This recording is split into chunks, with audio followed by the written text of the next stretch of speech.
नमस्कार।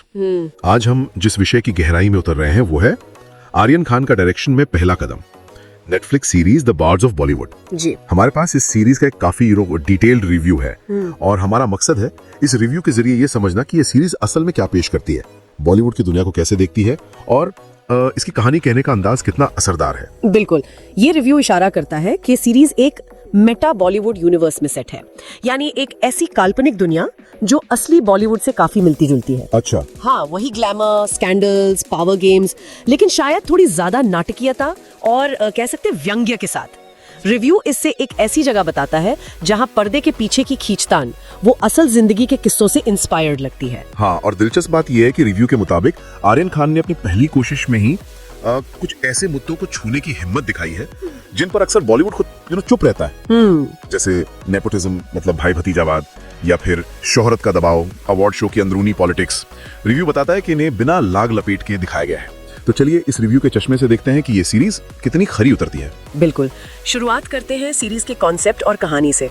जैसा कि हमने कहा, ये बॉलीवुड की अंदरूनी दुनिया पर आधारित है। रिव्यू के अनुसार कहानी का मेन फोकस सितारों, डायरेक्टर्स, प्रोड्यूसर्स और पीआर एजेंसियों के बीच सत्ता का संघर्ष और पर्दे के पीछे चलने वाला ड्रामा है। लेकिन रिव्यू ये भी साफ करता है कि ये कोई गंभीर मतलब डॉक्यूमेंट्री जैसा चित्रण नहीं है। नहीं। इसमें कॉमेडी, ड्रामा और सटायर यानी व्यंग्य का तड़का है। इसका मकसद दर्शकों को एक तरह का बॉलीवुड इनसाइडर वाला मजा देना है, जहां वो इंडस्ट्री की जानी पहचानी बातों पर हंस भी सकें और शायद थोड़ा सोच भी सकें। यहीं पर रिव्यू मेटा रेफरेंसेस के इस्तेमाल पर जोर देता है। मेटा रेफरेंसेस मतलब मेटा यानी जब कोई चीज खुद अपने बारे में बात करे। हाँ। तो यहाँ बॉलीवुड के जाने पहचाने क्लीशेज, किरदारों के टाइप या शायद असली घटनाओं से मिलते जुलते किस्सों को इस्तेमाल किया गया है। अच्छा। लेकिन थोड़ा बढ़ा चढ़ाकर। रिव्यू इसे एक महत्वपूर्ण तकनीक मानता है क्योंकि ये दर्शकों को लगातार याद दिलाता है कि वो एक काल्पनिक दुनिया देख रहे हैं। हाँ जी। जो असली दुनिया का आईना भी है और मजाक भी। तो ये मेटा अप्रोच सिर्फ एक स्टाइल नहीं बल्कि कहानी कहने का एक तरीका है। रिव्यू का इशारा है कि इससे दर्शक सिर्फ कहानी नहीं देखते बल्कि अपने बॉलीवुड ज्ञान और उसकी धारणाओं को भी इससे जोड़ पाते हैं। सही। उन्हें लगता है कि वो समझ रहे हैं कि किस चीज पर कटाक्ष किया जा रहा है। बिल्कुल। ये कनेक्शन महत्वपूर्ण है। अब देखते हैं कि रिव्यू इस सीरीज की मजबूतियों के तौर पर किन बातों को उजागर करता है। सबसे पहले आर्यन खान के डायरेक्शन की बात। हाँ, रिव्यू में इस बात की काफी तारीफ है कि एक नए डायरेक्टर होने के बावजूद आर्यन खान ने एक निडर कहानी कहने का तरीका अपनाया है। अब ये निडरता किस मायने में है, ये सोचने वाली बात है। क्या ये उन विषयों को चुनने में है जिन पर बात करने से लोग बचते हैं, या फिर किरदारों के ग्रे शेड्स दिखाने में? रिव्यू इसे एक आत्मविश्वासी शुरुआत मानता है जहां ग्लैमर की चकाचौंध के पीछे के स्याह सच को दिखाने से परहेज नहीं किया गया। ये वाकई दिलचस्प है क्योंकि अक्सर जब इंडस्ट्री के लोग इंडस्ट्री पर कहानी बनाते हैं तो वे थोड़ा सेफ खेलने की कोशिश करते हैं। हाँ बिल्कुल। रिव्यू का ये कहना कि यहाँ निडरता दिखाई गई है, ये अपने आप में एक बड़ा कॉम्प्लीमेंट है, खासकर पहली कोशिश के लिए। दूसरी मजबूती जिसका रिव्यू जिक्र करता है वो है स्टार पावर और कैमियोस। शाहरुख खान, सलमान खान, रणवीर सिंह जैसे बड़े सितारों की मौजूदगी का उल्लेख है। और रिव्यू ये साफ करता है कि ये कैमियो सिर्फ दर्शकों को लुभाने के लिए मतलब फैन सर्विस के लिए नहीं डाले गए हैं। अच्छा। उनका कहना है कि ये कहानी का हिस्सा बनते हैं, उसे आगे बढ़ाते हैं और मेटा ह्यूमर में इजाफा करते हैं। यानी जब ये सितारे स्क्रीन पर आते हैं तो वो सिर्फ किरदार नहीं होते बल्कि कहीं ना कहीं अपनी असली शख्सियत या इमेज का भी इस्तेमाल करते हैं, जिससे व्यंग और गहरा हो जाता है। ये सीरीज को एक खास किस्म का वजन और शायद विश्वसनीयता भी देता है। परफॉर्मेंस पर आते हैं। रिव्यू के मुताबिक सीरीज का एक बड़ा आकर्षण राघव जुयाल है। हाँ। उनकी कॉमिक टाइमिंग और उनके हाव भाव की खास तौर पर प्रशंसा की गई है। ऐसा लगता है कि उनका किरदार कहानी में हास्य का एक मुख्य स्रोत है। हाँ, और ये बैलेंस महत्वपूर्ण है।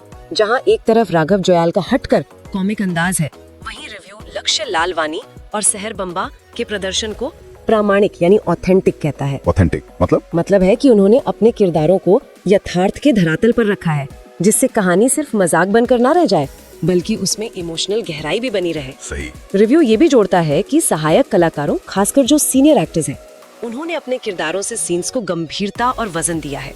यानी किरदारों के चित्रण में एक बैलेंस साधने की कोशिश की गई है जहाँ कॉमेडी भी है और इमोशनल सच्चाई भी है। अच्छा, विजुअल्स और प्रोडक्शन क्वालिटी के बारे में रिव्यू क्या कहता है? रिव्यू के अनुसार सीरीज देखने में काफी आकर्षक है। हाई क्वालिटी विजुअल्स और सिनेमेटोग्राफी का जिक्र है। एक और दिलचस्प बात जो रिव्यू ने नोट की है वो है पर्दे के पीछे के आर्काइवल शॉट्स और शायद कुछ दुर्लभ फुटेज का इस्तेमाल। ओह, इंटरेस्टिंग। हाँ, ये चीजें सीरीज को सिर्फ काल्पनिक कहानी नहीं रहने देती बल्कि उसे एक दस्तावेजी एहसास, एक डॉक्यूमेंट्री फील भी देती है, जिससे वो मेटा बॉलीवुड यूनिवर्स और ज्यादा विश्वसनीय लगता है। और ह्यूमर, हमने मेटा ह्यूमर की बात की, लेकिन ओवरऑल हास्य के बारे में रिव्यू का क्या कहना है? रिव्यू इसे सूक्ष्म, सटल और आत्म जागरूक, सेल्फ अवेयर बताता है। मतलब? इसका मतलब ये है कि ये शायद लाउड कॉमेडी नहीं है, बल्कि ऐसी कॉमेडी है जो बॉलीवुड के स्टीरियोटाइप्स, उसकी कार्यशैली और उसकी जानी पहचानी बातों पर हल्के से कटाक्ष करती है। आत्म जागरूक होने का मतलब है कि सीरीज खुद जानती है कि वो बॉलीवुड पर बन रही है और इसी बात का इस्तेमाल वो हास्य पैदा करने के लिए करती है। रिव्यू इसे एक ताजगी भरा नजरिया मानता है जो सिर्फ मजाक नहीं उड़ाता, बल्कि इंडस्ट्री को एक आईना दिखाने की कोशिश करता है। तो ये तो हुई वो बातें जिनकी रिव्यू ने तारीफ की हैं, मेरा डायरेक्शन, सार्थक कैमियो, बैलेंस परफॉर्मेंस, अच्छी प्रोडक्शन वैल्यू और समझदार ह्यूमर। लेकिन जैसा कि होता है, हर चीज उत्तम नहीं होती। रिव्यू कुछ कमजोरियों की तरफ भी इशारा करता है। बिल्कुल। सबसे पहली कमी जिसका जिक्र है वो है पेसिंग, मतलब कहानी की गति।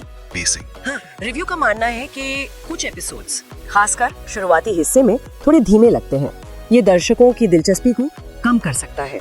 अब ये धीमापन क्यों है ये स्पष्ट नहीं। क्या ये कहानी को स्थापित करने के लिए जरूरी था, या फिर एडिटिंग थोड़ी और कसी जा सकती थी? हाँ, एडिटिंग का मुद्दा मैंने भी उठाया है। सुझाव दिया गया है कि शायद थोड़े और तेज कट्स या बेहतर कसावट से सीरीज और ज्यादा चुस्त हो सकती थी। ये पेसिंग और एडिटिंग अक्सर एक दूसरे से जुड़े होते हैं। बिल्कुल जुड़े होते हैं।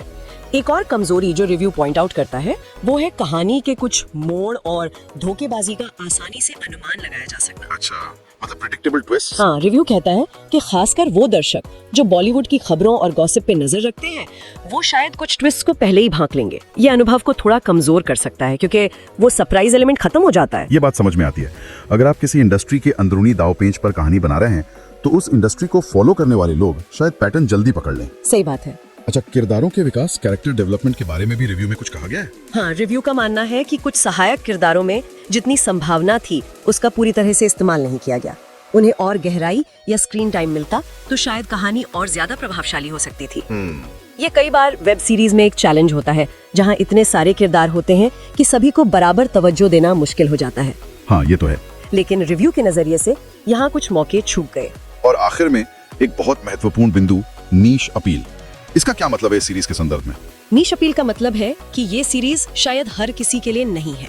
ओके। वो शायद मेटा रेफरेंसेस और व्यंग का ज्यादा लुत्फ उठा पाएंगे। तो इसका मतलब ये हुआ कि आम दर्शक जो सिर्फ एक अच्छी कहानी या मनोरंजन की तलाश में, उन्हें ये सीरीज शायद थोड़ी धीमी या बहुत ज्यादा इंडस्ट्री स्पेसिफिक लग सकती है। उन्हें लग सकता है कि वो सारे जोक्स या रेफरेंस समझ नहीं पा रहे हैं। हाँ, रिव्यू इसी तरफ इशारा कर रहा है। ये एक ऐसी सीरीज हो सकती है जो बॉलीवुड प्रेमियों के लिए एक ट्रीट हो, लेकिन बाकियों के लिए शायद उतनी आकर्षक न हो। ये इसकी एक लिमिटेशन हो सकती है। तो इन सभी मजबूतियों और कमजोरियों को तोलने के बाद रिव्यू का अंतिम निष्कर्ष क्या है?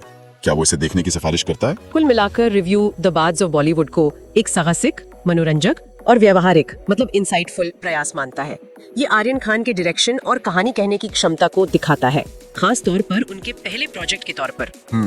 रिव्यू मजबूतियों जैसे बोल्ड कहानी, सार्थक कैमियो, दमदार प्रदर्शन, मेटा ह्यूमर और विजुअल्स को स्वीकार करता है, लेकिन साथ ही कमजोरियों जैसे धीमी गति, कुछ अनुमानित मोड़ और सहायक किरदारों के सीमित विकास को भी नजरअंदाज नहीं करता। और रेटिंग? रिव्यू ने कोई स्टार रेटिंग दी है? हाँ, दी है। रिव्यूअर ने इसे 5 में से 4 स्टार दिए हैं। 4 स्टार? जी। ये एक काफी मजबूत रेटिंग है, जो दर्शाती है कि कमियों के बावजूद सीरीज में सराहनीय बातें ज्यादा हैं। बिल्कुल। रिव्यू इसे खास तौर पर उन लोगों के लिए जरूर देखें श्रेणी में रखता है जो बॉलीवुड के ग्लैमर के पीछे की कहानियों को कॉमेडी और मेटा ह्यूमर के तड़के के साथ देखना चाहते हैं। 4 स्टार रेटिंग खासकर एक डेब्यू डायरेक्टर के लिए और इतने कह सकते हैं सेंसिटिव विषय पर निश्चित रूप से ध्यान खींचती है। ये दिखाता है कि रिव्यू के अनुसार प्रयास सफल रहा है, भले ही उसमें सुधार की गुंजाइश हो। हाँ, ये रेटिंग बताती है कि रिव्यू इसे एक महत्वपूर्ण और देखने लायक काम मान रहा है, खासकर उस दर्शक वर्ग के लिए जिसे ये टारगेट कर रहा है। तो इस विस्तृत रिव्यू के विश्लेषण से ये तस्वीर उभरती है कि आर्यन खान का डायरेक्शन में पहला कदम बॉलीवुड की दुनिया पर एक दिलचस्प और कह सकते हैं साहसी नजरिया पेश करता है। इसमें सितारों की चमक है, दमदार प्रदर्शन है और इंडस्ट्री पर कटाक्ष करने का प्रयास भी है, लेकिन साथ ही कहानी कहने की रफ्तार और कुछ किरदारों को और बेहतर तरीके से विकसित करने की संभावना भी मौजूद है, जैसा कि रिव्यू ने बताया। बिल्कुल। इस पूरी चर्चा से एक विचारणीय प्रश्न उभरता है जो इस रिव्यू के निष्कर्षों से भी जुड़ा है। जब फिल्म इंडस्ट्री खुद अपने ऊपर, अपने अंदर की कहानियों पर इस तरह का मेटा कमेंट्री या आत्मविश्लेषण करती है, जैसा कि इस सीरीज ने करने की कोशिश की है और रिव्यू ने जिसे नोट किया है, तो इसका दर्शकों की सोच पर क्या असर पड़ता है? ये इंटरेस्टिंग सवाल है। क्या ये सिर्फ एक मनोरंजक एक्सरसाइज है, या ये वाकई बॉलीवुड की छवि, उसकी कार्यप्रणाली पर एक गंभीर बहस छेड़ने की क्षमता रखता है? ये सवाल सोचने पर मजबूर करता है कि ऐसी कहानियां सिर्फ गॉसिप का मसाला है या इंडस्ट्री के आत्म सुधार का एक जरिया भी बन सकती है। इस पर सोचने के लिए काफी कुछ है।